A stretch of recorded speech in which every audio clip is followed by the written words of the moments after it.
Takže čau lidi, já jsem Lukáš, vítám vás u dalšího videa a dneska si jdeme zafantit do kotle HC Dynamo Pardubice. Vidíte?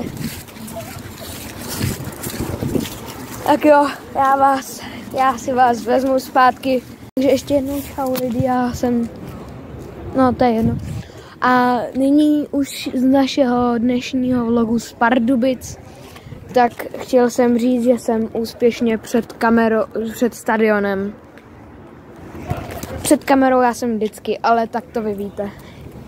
Jo, a jsem v takovém stánku v takovém tom minikluzišti před Pardubicema. Jo, a náš dnešní soupeř je HC Sparta Praha. Proto jsem si vás vzal jakože sebou, abyste viděli nějaký pořádný play, jo, od Sparty a Hradce. A tak no. Tamhle když tak, jo, tak tamhle jsou lidi. A já vás asi pozdravím vyloženě před arénou, anebo v aréně. Tak zatím čus. Jo, ještě jsem tady v tom bystříčku, chtěl jsem jenom natočit autobus HC, teda AC a nevím, prostě Sparty. Tady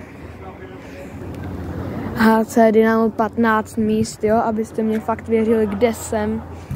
Jo, jinak už je zima, takže kvůli tomu je tady taková tma, nebo tma, jo, ono není vyloženě tma, ale na tom videu se zdá, že je jakože buď to míň nebo světlejc, jo. Jinak tamhle ještě asi chodí hráči do arény, co já vím. No, tak já vám třeba natočím nějaký záběr, jak půjdem do arény nebo tak, ale teď se loučím. Jo a ještě, toto je pití, na kterém přežívám, tak můžete ho zkusit, není to placená spolupráce, na co by jim to reálně bylo. Čau. Lidi, chtěl jsem připomenout, je Halloween. Jo, takže takhle tady vypadá aréna. Já si myslím, že je to dobrý a že můžeme vyrazit na Spartu.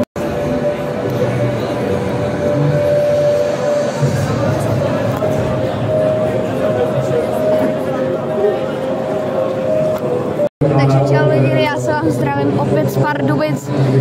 Aktuálně je to 3-2 po první třetině a já si půjdu podávat ruce asi s hráčema. Tak vám to natočím.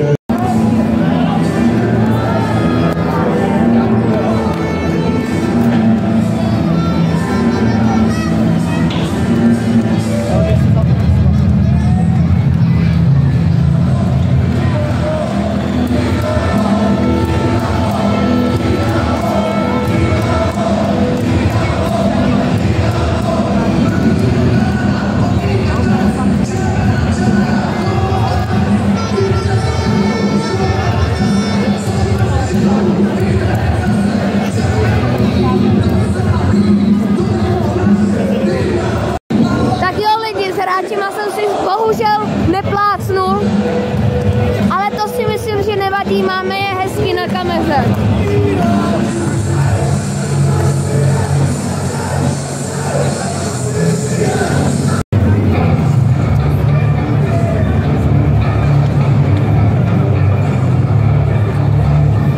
Tak dámy a pánové, nevím, jestli mě ještě slyšíte, ale takhle zní moje hlasivky po 2/3 páč jsem tamhle v tom kotli.